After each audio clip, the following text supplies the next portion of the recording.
All right, Nick, we come live tonight with a little bit better news.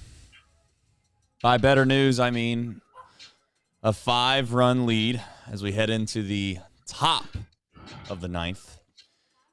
I did not get a chance to see who's coming into the baseball game. Maybe you did. Is it Alexis Diaz? Alan Buznitz. Oh, Buznitz.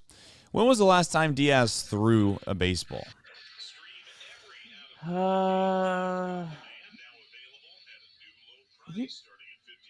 Did he pitch on? He pitched on Sunday, the second game of the doubleheader, right? He pitched. He threw like 2 innings, right? Or like Yeah, he had to come pitched in for, like he had an to come in inning for like and a 6-out save, 5-out save. yeah, something like that. Yeah. Well, Buznitz probably gets sent back down. This is probably like the only. You're probably using him just like, hey, we got him. Hopefully, it doesn't come back to bite him, but he has pitched well at AAA. Tell you what, baseball is more fun when your team scores runs. It's much more enjoyable. I can't confirm. Yeah. I can't confirm. More enjoyable. The chat is way ahead of me. Nick is at least a pitch and a half ahead of me. My son, who's watching this game down in the basement, is about a pitch and a half ahead of me. And somehow here I am watching this game, and I don't know. But it seems to be in the dark ages. I don't understand why the desktop version of this app. What's funny is you're using the same service that I'm using on my account because they black you out since you live in Cleveland. And somehow you're ahead of me still. I don't understand. This will be the last one of the year because I'll be at both games in Cleveland. Obviously, going to be there. So, yeah, I'm calling in sick those nights, Trace. I understand. I like Cleveland Stadium, if we're being completely honest. It's a nice stadium. Good place to watch a ball game. The bar seating is outstanding. They've nailed that. Player formerly known as Mouse Cop said it's the top of the 9th, not the bottom, and that is on me because Nick even asked me. I will admit, Nick asked me, does that look good before the show started? I looked at it. I said yes. So that's on me. Hand up. It that doesn't ball's hit pretty say well, bottom? But I tell you what, Will Benson, he reads a baseball, doesn't he? Maybe I didn't hit update. Sometimes I do that. Sometimes I change it and don't hit update. Yeah, well, that's a thing. Oh, it is top of the Urbana High School. I had it right. Why, Andrew T? Can you please confirm it? Urbana High School. What does that mean? Is that where this kid's from? Busenitz? Can't say I have all the Alan Buznitz knowledge, but I'll try to find it for you. Andrew T, if you know what, I don't know what that means. 32 years old. Out of where they ain't. Watkinsville, Georgia. Tony says Urbana University. I'm confused as to what we're doing here. Oh, couple posts above. Someone mentioned they know someone who played with you at Urbana. Who was it?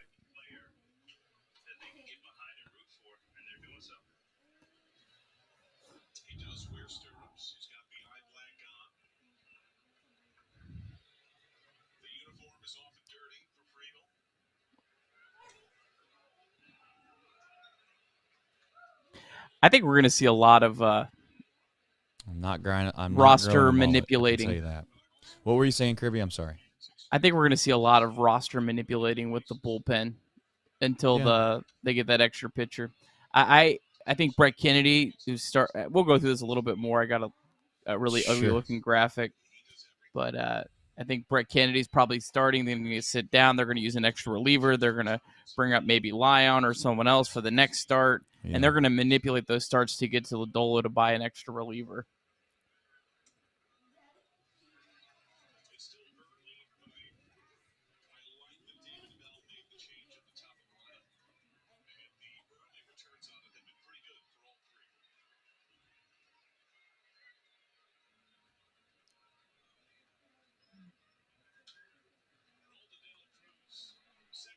Oh. Hey. Oh, you're ahead of me. Do I get to watch a double play? Looks like I get to watch a double play. I like that. I think you might. I think you might, Trace. I'm going to watch it. Oh, look at this. See if I can hit final before you get to see it. Oh, yeah. Love that. Love being behind. Boom. Love being behind like that. Hey, Reds win, baby. We get to do a show where the Reds win a baseball game. Haven't done that a lot in August. Haven't done that a lot. Feels good, though. August 16th, 2023, we get to do a baseball show, Nick. Trace, I'm starting to think the Reds aren't going to lose 100 games this year. Oh, don't go out on a limb now, Nick. Don't go out on a limb. High drive, left center field, racing back to the world bourgeois. The Reds are National League Central Division champions. In the air, left center field. Did he? He did! He did! Reds win! Reds win! Line to the right field. Genius, the first run ever with 4 home runs in a game. Can you believe it? In the air, down the right field line. Doesn't have a chance. The Reds have won on a 3-run home run on opening day by Ramon Hernandez. A strike away and out away is Homer Bailey.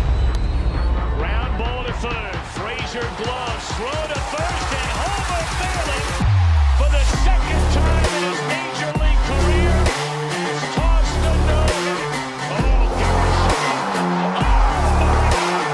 Are you kidding me? Holy moly, the second player in major league history to hit 7 home runs in the first 10 games. In the air, and the Reds win. What a dream beginning to the career of Jay Bruce.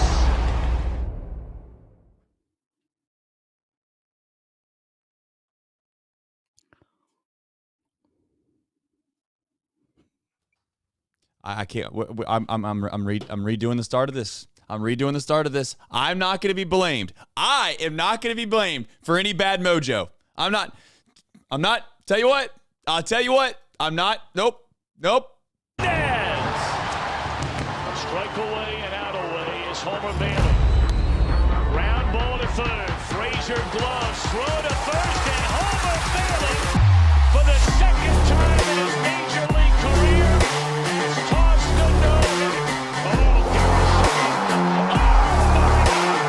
Are you kidding me? Holy moly, the second player in major league history to hit 7 home runs in the first 10 games. In the air, and the Reds win.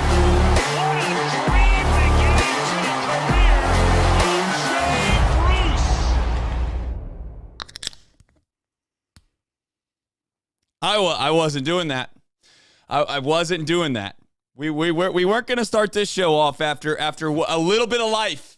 A little bit of life. It felt like we were maybe back. This is a kids show. I'm going to wait for the kids to go to bed before we get to the Chatterbox Reds late night after dark. I got a little movie clip I thought about. And I'm like, you know what? Do I play the movie clip at the beginning of the show? I watched the movie clip. I thought, not at the beginning of the show. Play the movie clip towards the end of the show. Nonetheless, Nick, Reds win 7-2. I'm out of breath. I had to run upstairs. Had to do the whole deal over again. But the good news is I got 24 ounces of fine Pilsner to take care of in the next, I'm assuming, 45 minutes to an hour. I tell you what, I'm out of shape. It's not good.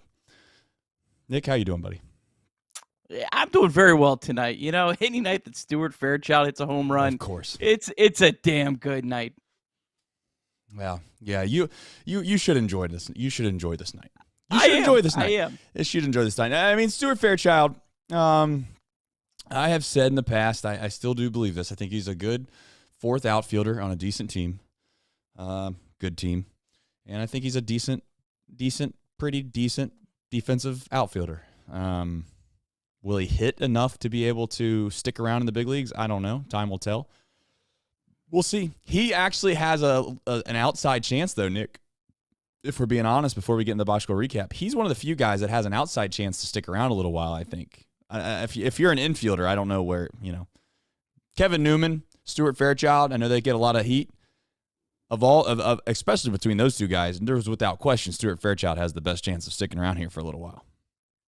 Yeah, I mean, you got 3 left-handed outfielders. So, I mean, if you're a right-handed outfielder in the Reds organization, it's a pretty good time to be alive. And Stuart Fairchild, I think, is still quite a bit away from arbitration. So he's still going to be a cheap player, which is important. So, yeah, I mean, we'll get into that a little bit more. But, yeah, what a fun night. Hey, this was a huge win. Look, you split a series with the Guardians.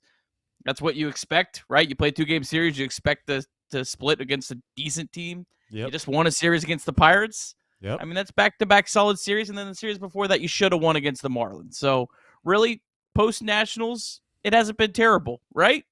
That's how I feel. I do think that this team's starting to gel, and gel is in, like, maybe get a little bit of their swagger back, a little more confidence. And maybe that's just a little overreactionary. But, there's when you look at a season when it's all over and you look back at certain periods of time, certainly if you're, last year is an exception, more so than the rule. I just think that you realize that there's going to be spells that we just had at some point in the season, unless you're just an unbelievable elite team, right? I mean, the Braves, the Rays, maybe the Dodgers, they're in their own little class, the Orioles. But outside of that, every single team, I obviously put that clip up yesterday kind of making fun of all the NL wildcard teams, that it just seems like none of them can find a way to make the extra run that they need to run to get themselves separated from the pack. Maybe the Phillies are trying to do that, but you get my point. Between the Marlins, the Cubs, and the Diamondbacks and the Reds, you could make an argument, maybe outside of the Cubs, And the Giants. That they're all pretty bad. They've been bad. And the Giants. Reds are now a Giants. game and a half behind the Giants. So you're a game and a half within 2 playoff spots. So that's the nice thing here is that, look, there's also a possibility that one of these teams just goes crazy hot. Like, they could have a 12-game win streak like the Reds did, right? And that could really make whatever you do pointless. We saw it with the Cardinals. Yeah, I mean, the Reds collapsed in 2021, but the Cardinals also won 17 games in a row and ended up winning 91 games. And it kind of got to a point where it really was never really realistic. So that's the nice thing, is that you're within reach of 2 playoff spots. Phillies are still 3 games within the Phillies. So really they are within reach of 3 spots, but that's what makes it encouraging to me. Yeah. No, I mean, there's a lot of encouraging things when you look at the standings. There's not the most encouraging thing is that when I look at the standings, before we get into the box score recap here really quickly, there's not a team that scares me either. I mean, there's not a team that I'm like, oh, man, it's just a matter of time before they figure it out and they're going to go on a run. And they're too good not to go on a run, or they're too good not to run away from everybody. That's just not the case. There's not anyone that I look at that I think, oh, wow, we're going to have trouble against them. I mean, not to get off the track, but do you remember the Padres? The Padres, they were buyers at the deadline. Like, do you remember that? I remember that. I hope, maybe I don't want to jinx anything, but Yeah, I don't want to jinx it. They're still within 5 games. Yeah, it reminds me of the Cardinals fans about a month in that kept telling themselves they were good too. Like, oh, we just got to turn it around. They're like, oh, are you sure? You guys are like 15 games below 500. Are you sure you're going to turn it around? Anyway, all right, I digress. Clip it up if the Padres end up making the playoffs. I'm sorry. It's my fault if they do. Box score recap time, Nick. Let him hear it. I know what's coming. I can't wait for the emphasis on somebody special. All right. Bottom of the first, TJ Friedel, a leadoff single. Matt McLain then crushed a double at 108.5 off the bat. Quickly 1-0 Cincinnati. Ellie De La Cruz moved McLain over to third base. Steer walked and then stole second base, but Votto hit a weak flyout, and then CES grounded out to strand runners and let Noah Syndergaard off the hook. Felt like early, maybe a missed opportunity, hoping that wouldn't come back to bite the Reds. Fortunately for the Reds, it definitely did not tonight. Top of the second, give the Reds video review guy a raise. Brian Rocchio hit a leadoff single. Abbott struck out the next batter, but then a sharp liner was hit right to Matt McLain. McLain tried to double up Rocchio, but he threw the ball away. Rocchio went past first base, failed to retouch it coming back towards second. Replay review correctly called him out. Nice catch by the Reds. Top of the third, Miles Straw had a leadoff single. Straw took second base on a flyout, and then with 2 outs, Jose Ramirez singled Straw home, tie ball game up at 1. Could have been much worse if not for the heroics of TJ Friedl. He straight robbed Ramon Laureano of a 2-run home run and kept the game tied at 1. Not very often that you see a 408-foot flyout at Great American Ballpark. In the bottom of the fourth, CES leadoff single, then Stuart Fairchild hit a 427-foot home run, his 5th of the season, 3-1 Reds. Later in the inning, TJ Friedl singled, stole second. Didn't really need that steal because McLean hit a pitch way high and out of the strike zone on a rope out of the park. 5-1 Cincinnati. Abbott did give up a solo home run. He was pulled after 5 innings and 84 pitches. Seems maybe the Reds are possibly limiting Abbott a little bit. But final line was very solid, as you would expect. 6 hits, 2 earned runs, no walks, 5 strikeouts. Bottom of the 5th, Joey Votto singled. Christian Encarnacion Strand walked. Stuart Fairchild got a 3-0 green light, feeling really good. He ripped the single. The Guardians went to the bullpen to bring in a lefty to face Benson. He hit a ball right at the Guardians' first baseman that should have been an easy 3-1 double play, but the catcher, Bo Naylor, dropped the ball. 6-2 Reds. Bottom of the 6th, TJ Friedl leadoff bunt single, his 12th bunt single of the season, 3rd hit of the game. And then with 2 outs, Steer reached on an error by Jose Ramirez. Votto singled. Friedel's hustle scored a run that few base runners would likely score. 7-2 Reds. And how about the Reds bullpen tonight? Fernando Cruz, scoreless inning, 2 strikeouts, no walks. Sam Moll, scoreless inning, 2 strikeouts, no walks. Derek Law, scoreless inning, no walks. And Alan Buznitz finished it off. Scoreless inning, no walks. No walks at all by the Reds tonight. Entire pitching staff, no walks. Reds win 7-2, and this is win number 63 for the Cincinnati Reds. Already passed last season's total. And Trace, it just went final. The Miami Marlins lost 12-5 to the Houston Astros. So your Cincinnati Reds are tied for a playoff spot going into August 17th, 2023. That's a good thing. That's a lovely thing to hear. Nick, we have something called the deep drive of the game. The deep drive of the game.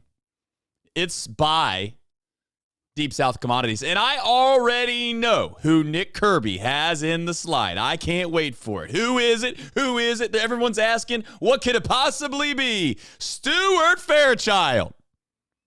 I'll say it again because it don't happen a lot. Stuart Fairchild.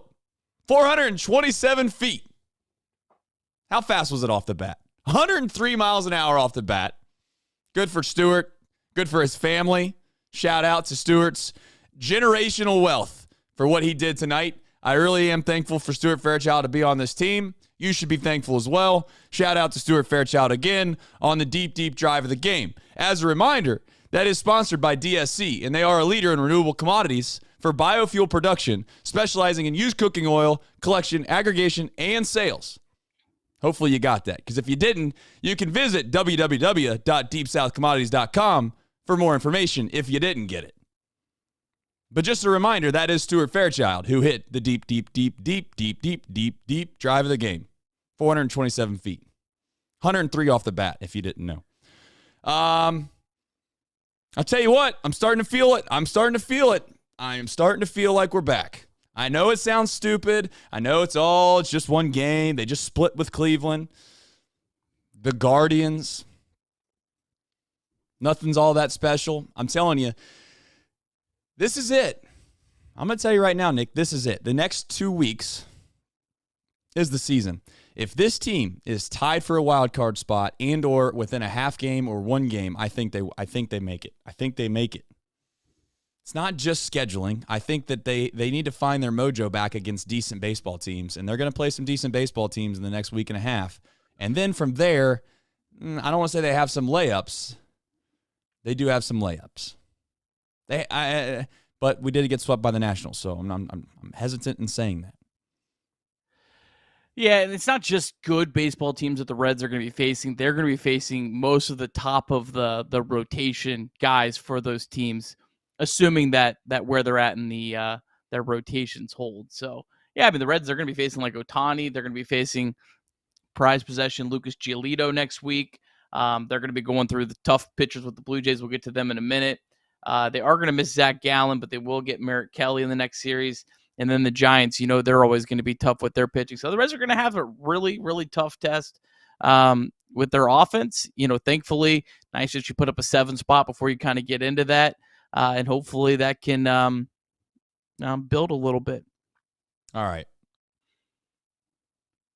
We have a super chat. A super chat of all super chats. I don't know if I should reveal the identity, but Lisa Reed. Trace, explain. She says, explain how they hit the like button because I want 200 of them for my birthday. We have 272 people in here. And oh, by the way, if you didn't watch yesterday's show, I tried to tell you.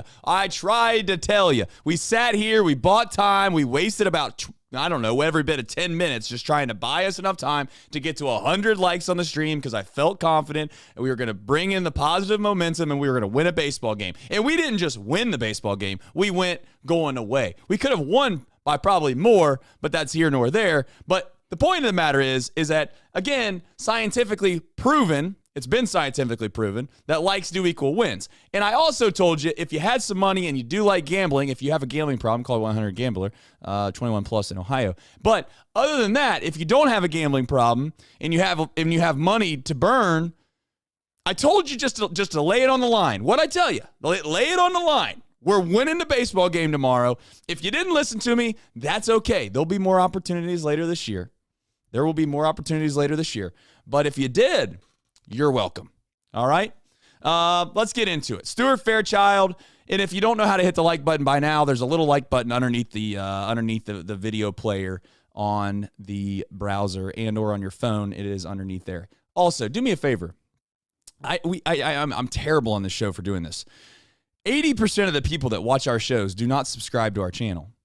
We're at like 9.6 thousand or 9.5 thousand subscribers. It would be amazing if we got to 10,000 subscribers, especially before the end of the baseball season. I obviously know that's probably not going to happen overnight, but in general, if you watch this show and you haven't subscribed to the channel, just sign into your little Google account, right? If you sign into your Google account, it gives you the opportunity to then hit subscribe. You can also obviously join the chat if you log in. All right, that's enough of that.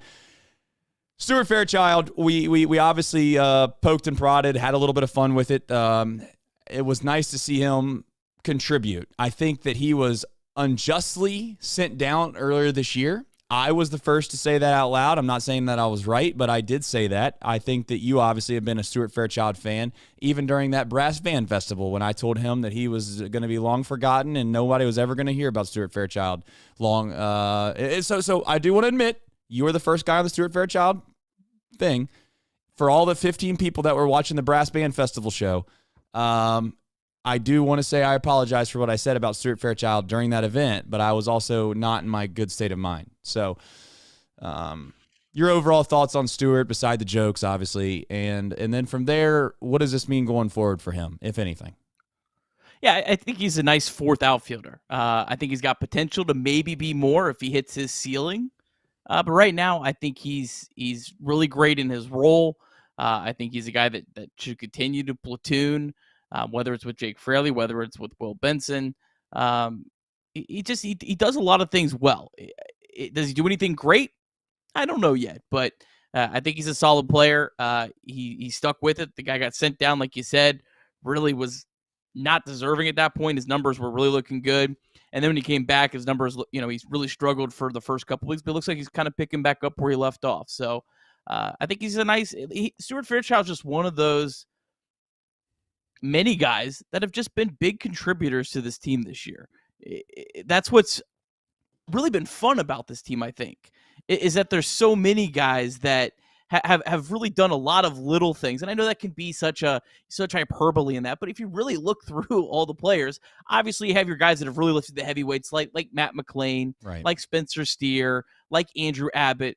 But there's also guys like Stuart Fairchild, like Luke Maley, picking up the slack at catcher.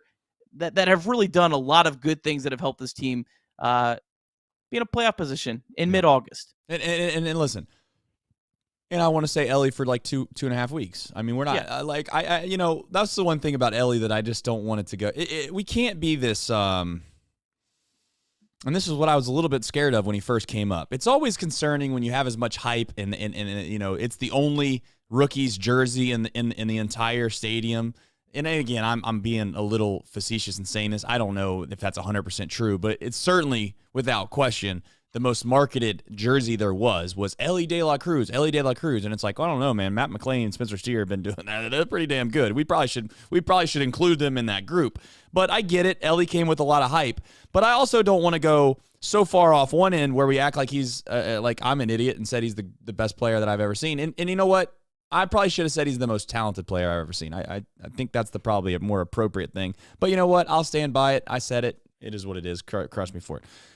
However, I also don't want to go to the opposite end where you just act like this guy's absolutely horrible and he doesn't provide any value and substance. The thing that's becoming air apparent by the day. So clear. Clear as glass. It's been cleaned time and time again.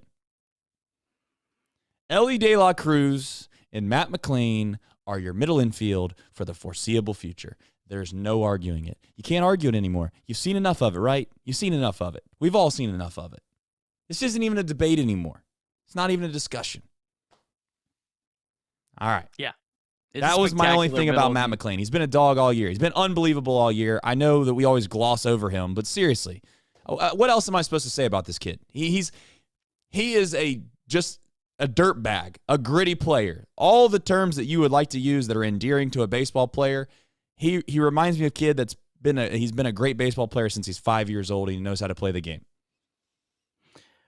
One quick point on Elliott since you brought that up. Let's be clear. Reds have no chance this season without that 12-game win streak. Let's be honest with ourselves. And Ellie De La Cruz was the best player on the team during that 12-game win streak.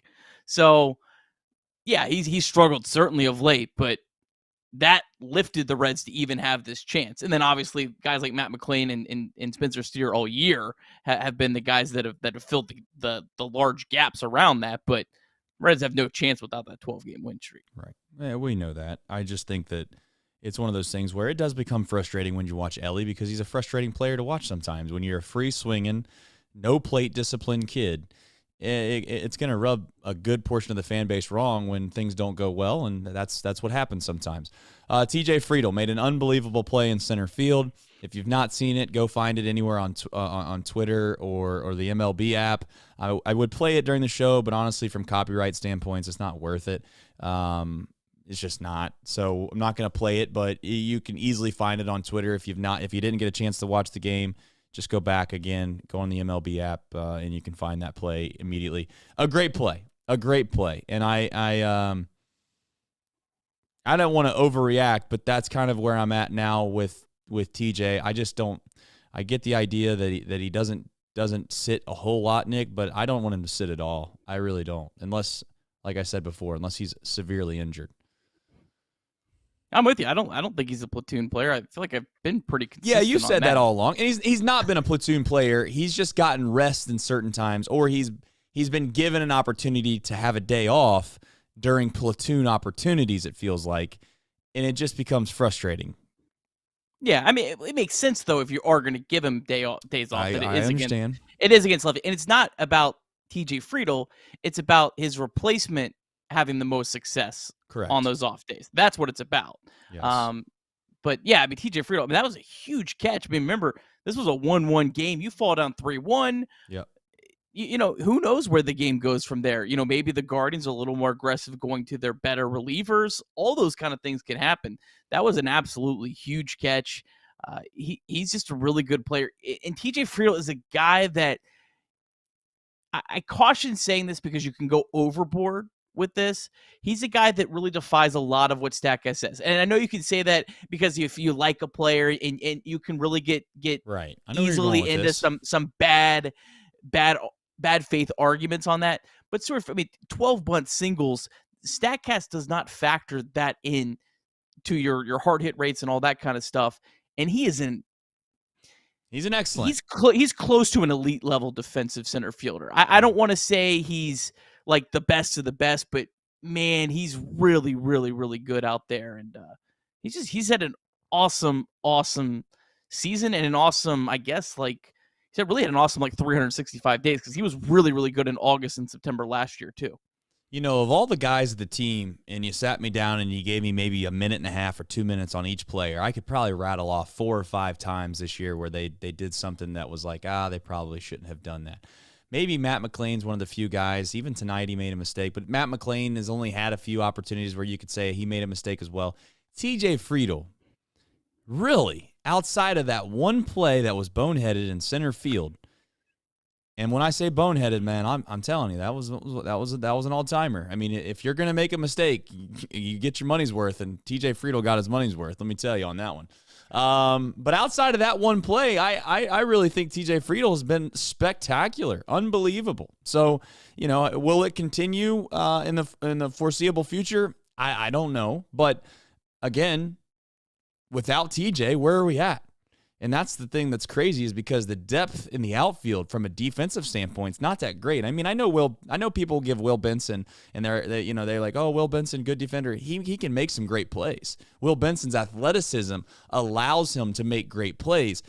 Will Benson's just a little raw for me out there. There's times where he just gets really, and I say really bad. I'm not trying to talk too down on Will Benson, but he just doesn't get the best reads sometimes. And there's times where he looks a little shaky in the outfield.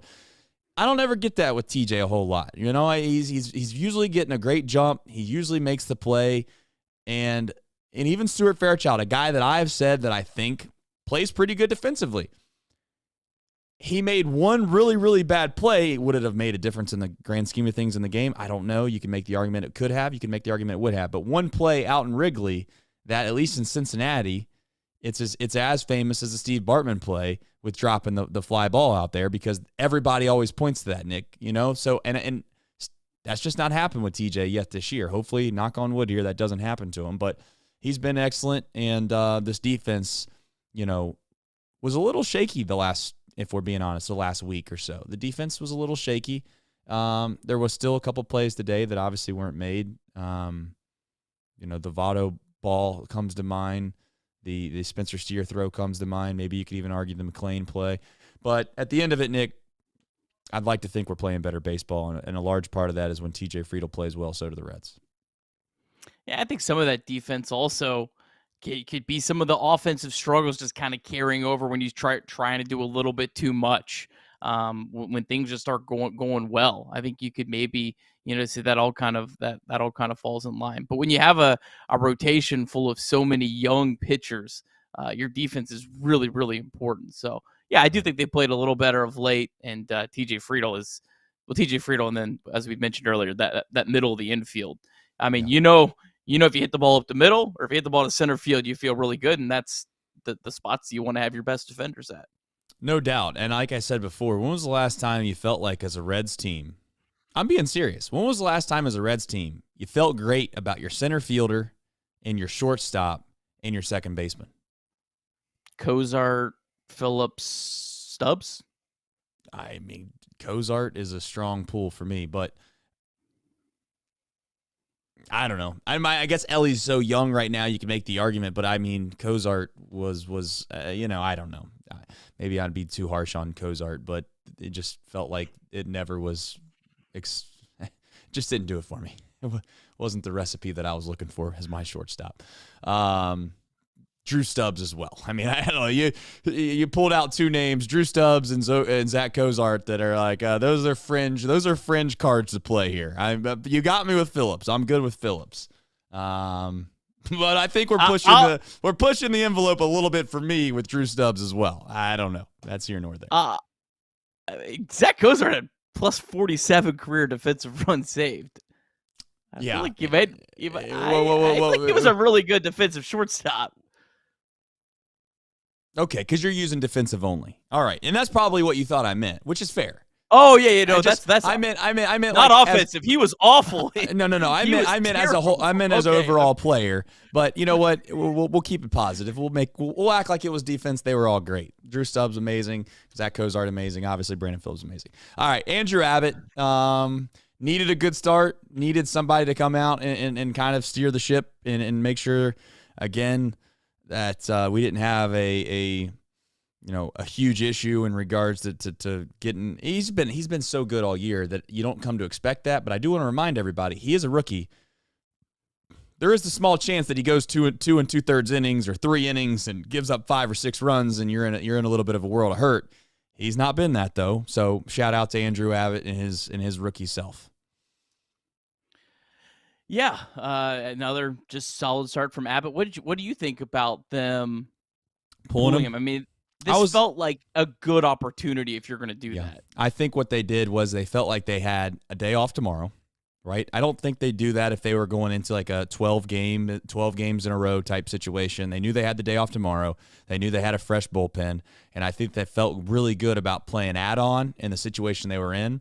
So I think that they assumed that in their mind it wasn't going to be a pitcher's duel. And to be fair to the Reds and their decision-making, the Reds could have scored like 10, 11 runs easy. They were 2 hits away from that, and again, we can't be perfect here, but Stuart Fairchild had a chance with guys in scoring position with 2 outs. Luke Maley had a chance with guys in scoring position with 2 outs. I think Spencer Steer had a chance. Like, there was multiple chances that they could have played add-on. They didn't, but that's here nor there. They still scored 7 runs.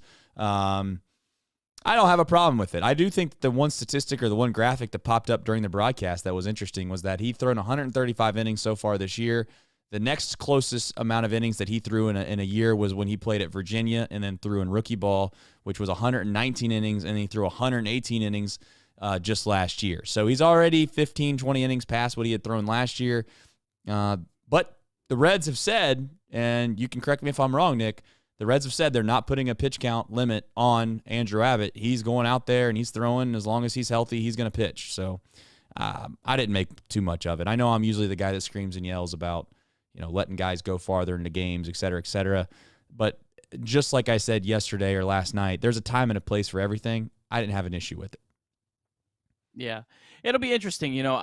It's really easy to say right now, we're not going to limit him on a pitch count.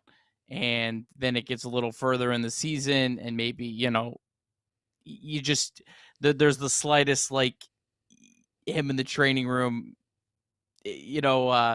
saying I'm sore, but, not even like in a like negative way, like he's complaining or anything.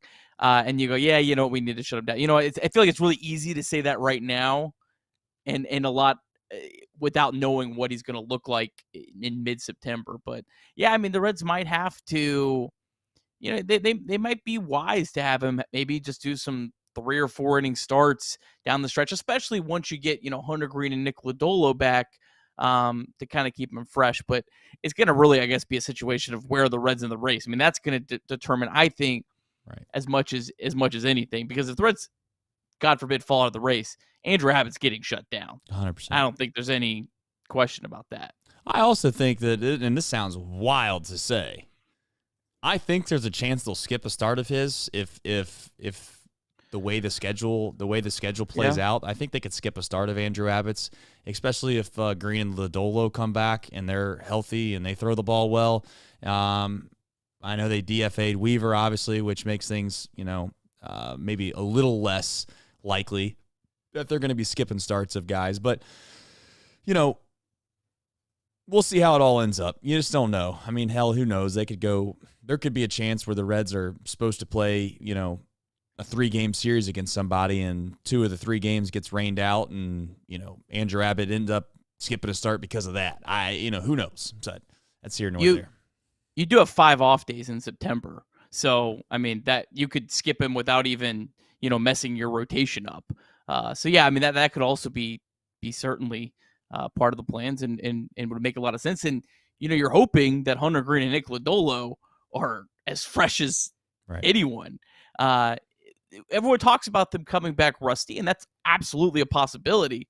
But there's also a possibility Hunter Green comes back looking as strong as he's ever looked. It's also a possibility Nick Lodolo comes back looking as strong as he ever looked, and they're really able to dominate some of these bad teams. It could really go either way, but that's a possibility as well. Yeah, Nothing would shock me at this point, depending on how the season goes. There's some questions in the chat about. We'll move down to Luke Weaver here. Obviously, he was designated as a free agent. He's going to clear waivers, so I'm assuming he's going to be in Louisville in no time. So I don't know. I get everyone wants to dance on the guy's grave. I get that I've been a Luke Weaver stan, and I've been made fun of for that. I genuinely mean this. I don't know why I have an affinity for him a little bit, but maybe it's because they've won so many times when he's thrown the ball, so it just kind of doesn't feel as bad. I'm not as pissed off about it. I know people are going to kill me for saying this. Luke Weaver's not an 8.5, 9 ERA guy in the major leagues. He's just not. I know that's what it says he is. He's better than that. I'm not suggesting for 1 second that he should ever pitch again in a Reds uniform as a starter. Maybe there's likelihood where he could be a mop-up guy or kind of a long reliever at some point in the major leagues. But he's not, I just don't think he's as bad as he's been this year, which is unfortunate for the Reds because they obviously could have used him. But the thing is what's really crazy about this, Nick, is that, what's the guy's – and listen, I get it before I say this out loud and everyone starts just ripping me. You can't just say, well, since he's 9-1 or 10-1 that you keep him around because at some point, obviously, that's all going to iron itself out and they're going to start losing at basically – ad nauseum with Luke Weaver on the mound, and you're right. However, I do want to remind everyone, if Luke Weaver had like a 2.5 ERA in that same stretch of baseball, his record's probably the same. Like the Reds win the same amount of games. So I don't know. Again, you got to do it, Nick, but I'm not dancing on the guy's grave. Put it that way. I don't really ever get a thrill out of anyone getting DFA'd. I don't know. Well, I might, so I won't say that. You're too nice of a guy, but I might. These guys are all chasing their dream, doing everything they can.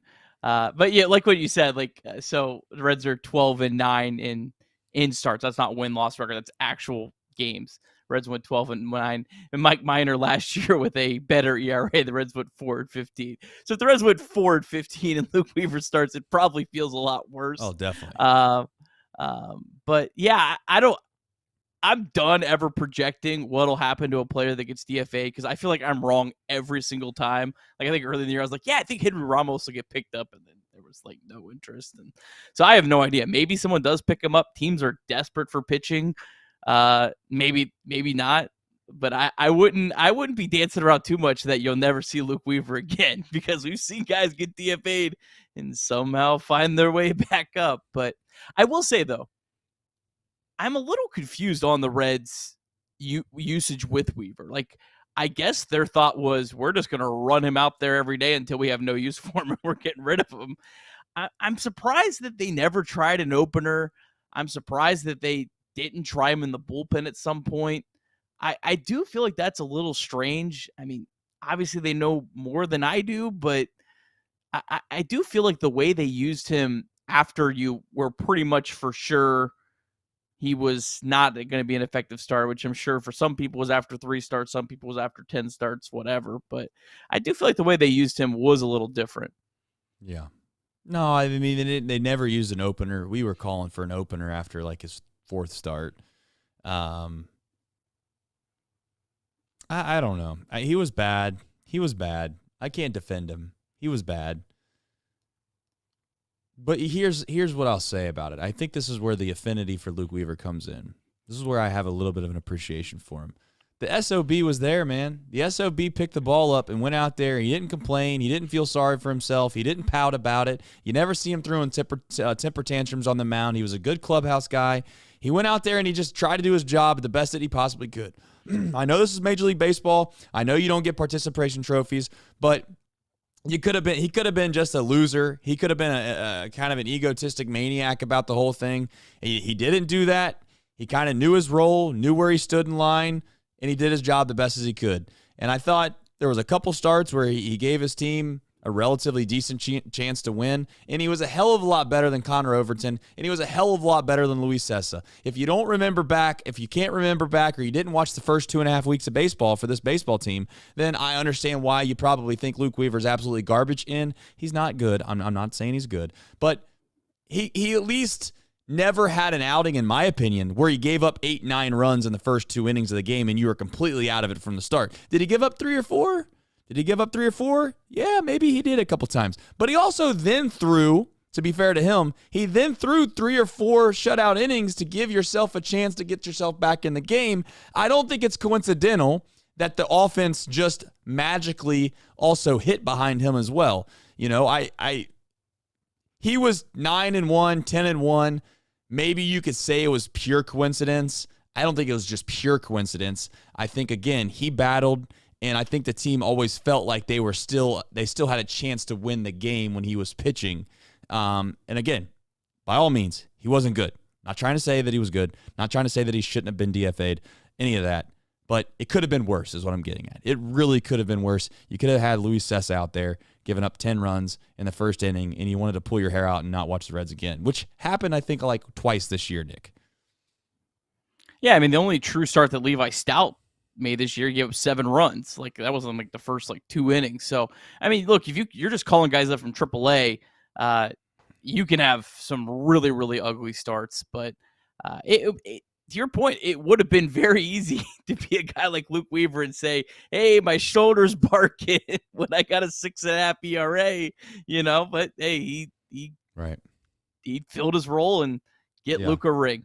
Get Luke a ring. Yeah, listen, here's the thing. Steve Ross just put in the chat that he should have been DFA'd earlier. I think that's true if everyone was healthy. But that's where a little my affinity comes for Luke Weaver. Like, your best ability is availability. He was available. He was there to throw the ball. He you know what? Like, he served a purpose for this team. And I know this sounds crazy to say, and people might crush me for saying it, but without Luke Weaver, what the hell did we have behind him? There's a reason we kept him around forever. I mean, we were desperate for anyone to go out there and throw the ball over the plate. And let me tell you, he threw it over the plate. It got hit hard, but you can't say he didn't try. All right, that's enough of Luke Weaver. I know people think, oh, I'm a stan. I'm a huge fan, whatever. Listen, it is what it is. I'm not worried about Luke. I'm sure he'll have a great life. He's a millionaire. He'll be fine. But my main point is that, you know, it could have been worse. That's all.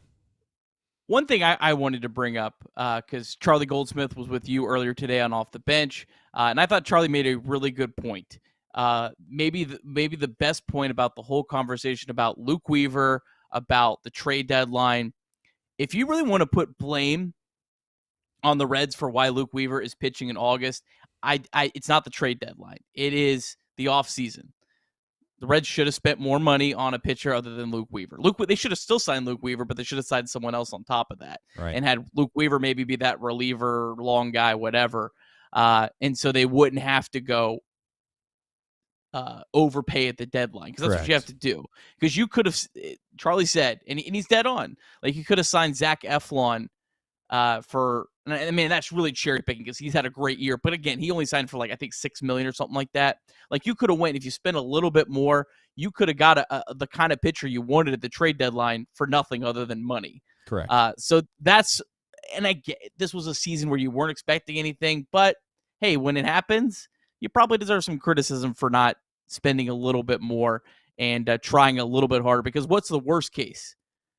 I guess the worst case is they completely suck, but right. You also could sign one of these guys and your team falls apart, but they pitch well, and you could trade them for another prospect, which we all believe is super valuable. So that's where the criticism should be. If you want to be the one who says criticism, it should be on the Reds' lack of spending on starting pitching at the before the season than the deadline, in my opinion.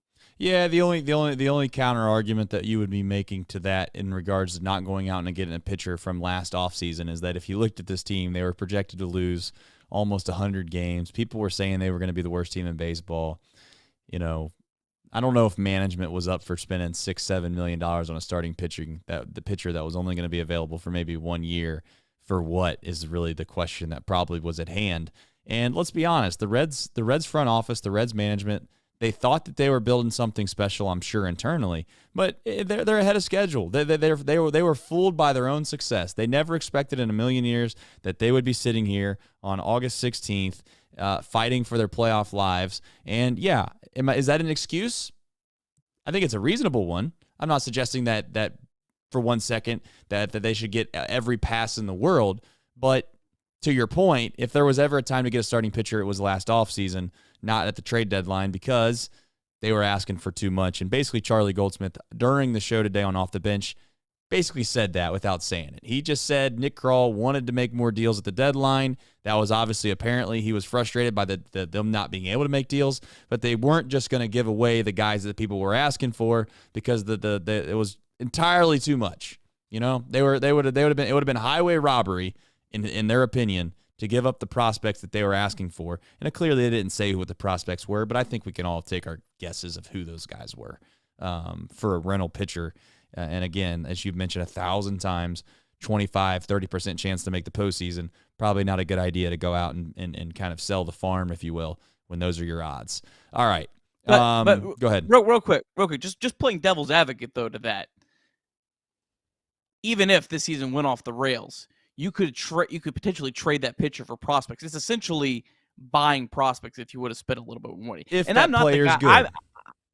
But again, it's basically throwing a lottery ticket at being able to get a prospect if your season fails. So yeah. I haven't been a guy that's been, the Reds spending's awful, it's terrible. I look at what they spend compared to other mid markets, and I don't think it's all that bad.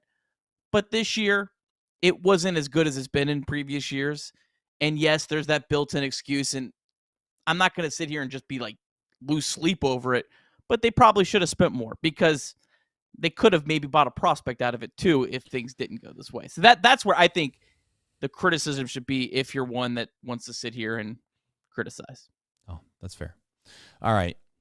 People are asking, what's next? Who's next? I see in the chat, who's throwing on Friday? Well, good news is we have those types of things. That is what we call who, what, when, where, and why. We'll do that towards the end of the show. But first, before we do that, we do have Reds MILB. Nick, I'm not sure if you have all the finals and the things that you want inside that yet.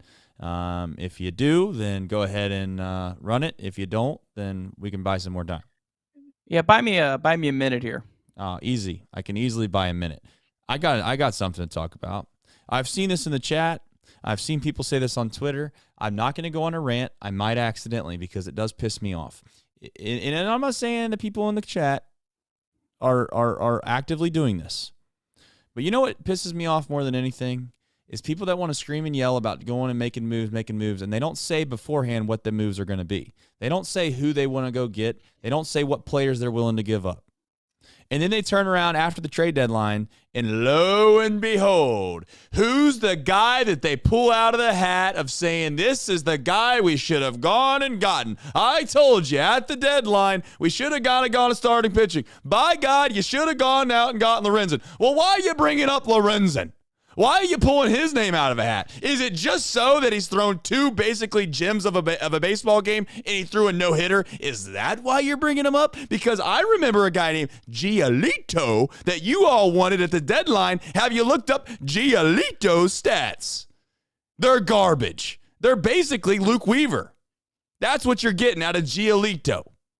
So before you come at me with all this heat, telling me that we should have gone out and got a starting pitcher. We needed a starting pitcher. Oh, by the way, if I need to remind you, our offense has been abysmal. Our starting pitching actually hasn't even been that bad. It's not even been the reason that we've sucked.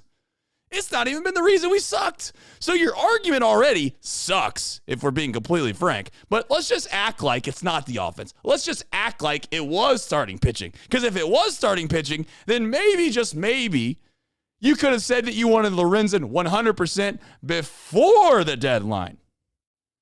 But no, you didn't say that. You said we need to go get starting pitching. And then if someone says who, well, you'd be like, well, I don't know, blah, blah, blah, there's like 5 guys. Okay, well, which one? Which 5 guys do you want? I want Dylan Cease. Okay, well, Dylan Cease, have you looked him up? He's got like a 9 ERA since the deadline. Giolito, 9 ERA since the deadline. And you want to bring back Lorenzen, who, oh, by the way, probably, just saying, from a clubhouse standpoint, from a love of the Cincinnati Reds, I'm just guessing, probably didn't want to come back to Cincinnati. Just a thought. But anyways, You carry on with yourself, you magical general manager after the deadline. I wish I could sit here and play who should have played after the game got played. That'd be a hell of a lot easier. David Bell, by the way, we haven't talked about him today. I wonder why, because the Reds won. Shout out to David Bell for winning the baseball game tonight. Did I give you enough time, Nick? You nailed it. You nailed it, my friend. You nailed it. All right, let's do some Reds MILB, presented as always by our good friends at Betfred Sportsbook. All right, Louisville, they played earlier today. They lost 10-5 to Iowa. Bats fall to 60-54 on the season. Levi Stout, I tell you what, if there's been one minor league player that's had a disappointing season, probably him. Gave up 7 earned runs, 8 hits today. Now got an ERA of 6.18 through 17 starts at AAA. Noelvi Marte, he was 1 for 3, walked twice, did have a line out over 100 miles an hour. Jose Barrero, 2 for 5, triple, stolen base number 13. Don't forget about Barrero. He's still hitting well. It'd be interesting to see maybe if he's that 14th player when the rosters expand. Nick Senzel had a really tough day. He misplayed 2 balls, 0 for 3 with a walk, 2 strikeouts. Did have 2 hard hit balls. Actually got robbed on a play that was circulating throughout the MLB Pipeline channel. So tough day for Senzel. That was his first game with the bats. Casey Legumina did get 2 batters out, gave up 2 hits, struck out 2. Tony Santillan's struggles continued. He gave up 3 earned runs today. But Ricky Karcher, he pitched a scoreless inning for the Bats. Chattanooga, they're the team still in action. They're trailing 5-1. Blake Dunn and Reese Hines are each 1 for 4. Dayton Dragons, they gave up 5 runs in the bottom of the 9th. They fall to 57-53. They're probably the one team that's most in the race in the second half Midwest League race. They were, I think, a half game back last night. But Edwin Arroyo, he was great again, 2 for 4 with a triple. Sal Stewart, 2 for 3 with a double. Carlos Jorge, 0 for 3 with a walk. And then it just went final. The Tortugas, they lost 8-6. Hector Rodriguez, though, had a really good night, 3 for 4 with a double. And then Cam Collier and Victor Acosta each had a hit. That's your Reds MILB, presented by Betfred Sportsbook. Love that. All right. And I will say, listen, some people did want Verlander. Okay, I understand that. And in fact, if you were to tell me if we were able to get Verlander and not give up a big time prospect and it just took a little bit of money, I would have taken him too. But again, this stuff gets so complicated. Verlander would have had to agree to that. We don't even know if he would have agreed to that. Like, it's just not as easy as playing MLB The Show and being able to click a couple buttons and say, oh, let's see, let's make this trade, accept, submit, and boom, magically, we got it all done.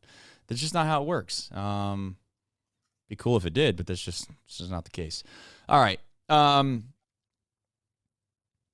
Tomorrow's an off day. We do have, here's what we do. We're going to do the who, what, when, where, and why. I just want to let everybody know this is a kid's show, okay? This is a kid's show. However, if you have kids watching, then just give them some earmuffs here for a little bit. After we do the who, what, when, where, and why, I'm going to play a video that I thought about on the way into the show. I decided not to play it on the front end of the show, so credit to me. But before we do that, we have the who, what, when, where, and why, which is not tomorrow because we have a day off, but Friday against a team that's not from the United States, I believe. Yeah, Reds and the Toronto Blue Jays. Blue Jays 67-55. Entering the day, they were 7.5 back in the AL West. Entering the day, they held the final AL wildcard spot with a 2-game cushion. Blue Jays 8-9 over their last 17 games. However, they just got their closer, Jordan Romero, back on Tuesday, and they're expected to get Bo Bichette, Kevin Kiermaier, and Trevor Richardson. Trevor Richardson is a really good relief pitcher, all back on Friday. The probables, neither team officially lists their starters yet, but Jose Barrios is the guy listed for the Blue Jays, Brett Kennedy for the Reds. Kennedy's supposed to pitch, but the Reds might use an opener, was last I heard. I feel like every time they said that, though, they ended up going with the guy, so I assume it's Brett Kennedy. Obviously, Kennedy has pitched pretty well in his starts. I think this is probably going to be one and done for him. We'll get to that in a second. But then, yeah, I mean, Jose Barrios has pitched really well of late. And then the rest of the series as it plays out, Saturday be Chris Bassett. He's got a 3.95 ERA in 25 starts against Brennan Williamson. And then Sunday, the return of Hunter Green. He'll be going up against Ryu, who's only made 3 starts coming back from Tommy John surgery, but he has not allowed an earned run in his last 2 starts, covering 9 innings. And of course, he is the dreaded lefty. But I do have this here, Trace, real quick. Meant to mention this with the Weaver. This is kind of what I'm projecting out probably the Reds will do. So you have Brett Kennedy pitching on Friday. I think this is probably just a one and done. I think this buys them time for Lively. I think they were planning on Lively pitching on Friday, but he got rocked on Sunday for Louisville. So I think they probably want him to get at least one more start. And so I think Lively probably takes that spot in the rotation a couple times through until they get Lodolo back. I guess if Lively pitches well, maybe they're able to skip Ashcraft or Abbott, kind of buys them some flexibility there. They also, when that spot comes back on the 23rd, Lyon Richardson would be eligible to come back. You have to go down 15 days after being optioned. I think the 20th is around the time that he hits his 15 days. He hasn't hit it yet. But they'll have some options. Also, Connor Phillips is an option. But really, I mean, they just need 3 more times through the rotation, and then big assumption that everyone has to stay healthy. But you get into September, you can go with the really good-looking rotation of Green, Lodolo, Abbott, Williamson, Ashcraft. Boy, would that be welcomed. Yeah. That would be nice. That would be really nice. So if you're wondering what it is exactly that I was thinking about when we were coming into the show, without farther ado, here we go. Round, guys. We are back, baby. We are fucking back. We're back. Yeah. Classic. We are back. We are back. We are getting Doug back. And we're the 3 best friends that anybody could have. We're the 3 best friends that anyone could have. We're the 3 best friends that anyone can have. And we'll never, ever, ever, ever, ever leave each other. We're the best 3 friends that anybody could have. I mean the 3 best friends that anybody could have. That's right.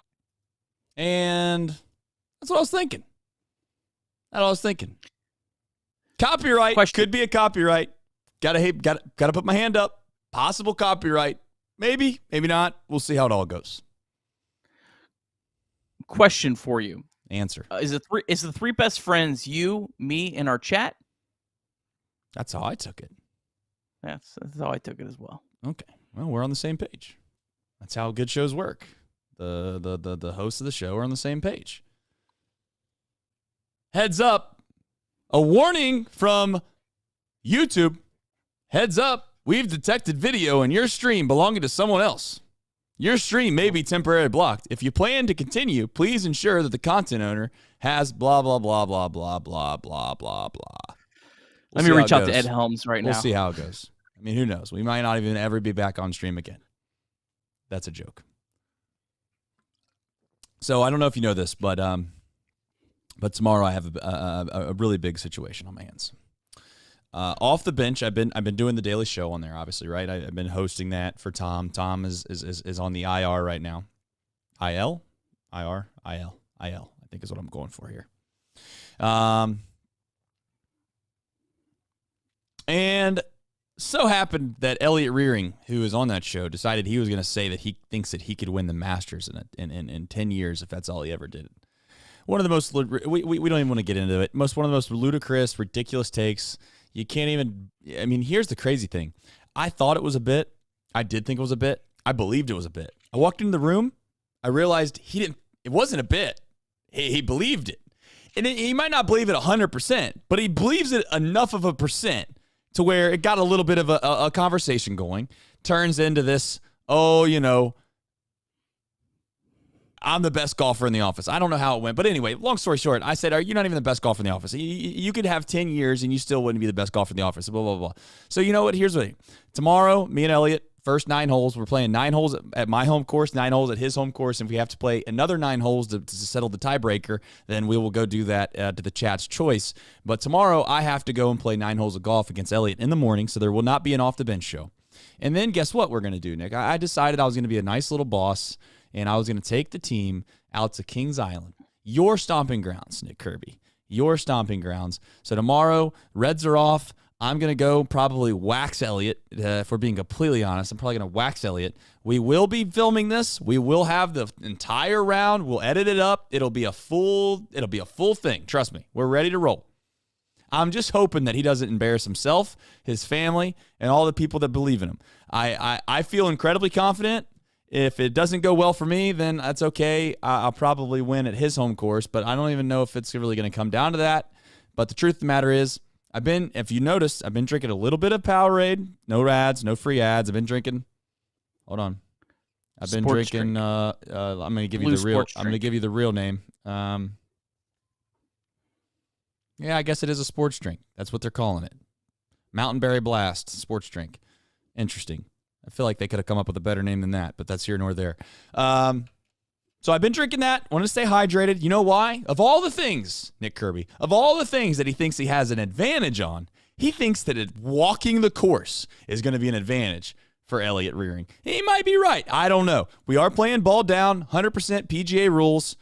So, we'll see how it goes. But it'll be probably a fun little thing that we're going to do, put out on the internet. And, again, as I've said before, hopefully it's not an embarrassment. We'll see how it goes. But So tomorrow is the first 9 holes? Tomorrow's the first 9 holes, yes. So tomorrow's just like game 1 of a 2-game series. Think of it like this. Tomorrow's game 1 of a wild card series, best of 3. Okay. Except the only bad analogy there would be we're not playing at the same course 3 times in a row like they do in the wild card. So is there any possibility that it's just is there any sort of rules that if this goes sideways, that's it? I mean, no. Is there? No, I think there's no mercy. No mercy. You have to play the other person's course because you could make the argument that they play better at their own course. What's the Betfred Sportsbook odds on this? That's a great question. If I had to put it at a reasonable odds, I would say it would be Elliott plus probably 650. Okay, somewhere in there. I think that's realistic. So that was better than the Reds NL Central odds preseason. Yeah. So I mean, it's possible. I'm not downplaying Elliott. There's a chance. People are asking what my home course is. I was gonna play Potters, but here's the thing: Potters doesn't really. It's not the easiest course for me, so I'm gonna play Twin Run. So, you live in a great city like Hamilton. You have 2 options: 2 city courses, 2 municipal courses. No big deal. Have our own water. Have our own electricity. Hamilton, great city. Not gonna hear anybody tell me it's not. All right. Other than that, we do a couple things after Reds wins, Nick. You know what those are? I think you do. I forgot. I last time I did it, I only got to use half. Well, at this time, it's the whole thing. We're going full cage tonight. Full cage. Full Nick on Nick crime, my man. Let's see it. I love it. Yeah. Don't leave anything unforeseen. Oh, my God. The Cubs just hit a 3-run walk-off. Are you kidding me? Jesus. We're not ruining these vibes. We're not ruining these vibes. Dude, the White Sox suck. Yeah, the White Sox are bad. I mean, the White Sox are bad. If you think for 1 second that this isn't going to come down to the Reds and how they play, then you're wrong. If you're worried about the White Sox, if you think that the White Sox have to beat the Cubs for the Reds to beat them, you're wrong. I got to remind you. If you need a reminder, I'm here for you. I'll be your reminder. I'm basically the exact same thing as that app that's on your phone, especially if you have an iPhone. I don't know about Androids, but on iPhone, there's a reminder app. I'm going to hear for you for that. The Cubs play the Reds 4 times in Great American Ballpark. We owe them. We owe the Chicago Cubs. I'm here to tell you, if we can't take care of the Chicago Cubs in our own home park, then you know what? Maybe we don't deserve to win.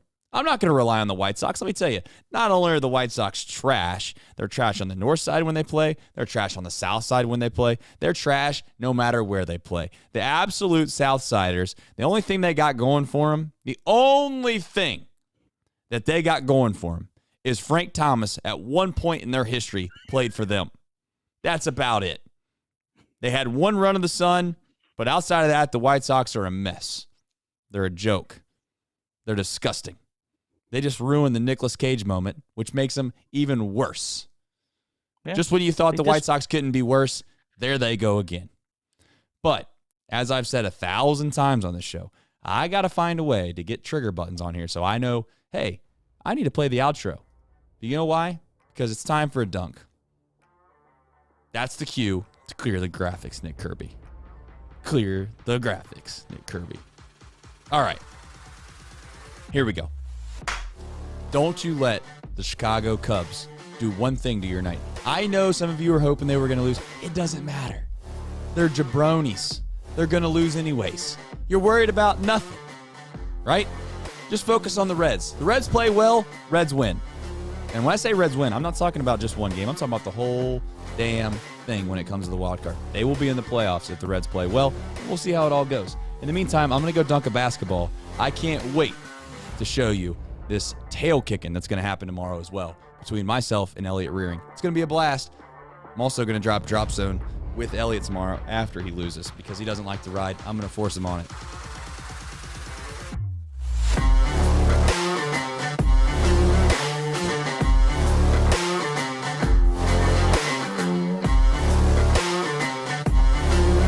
That was a mulligan. That's what they call that.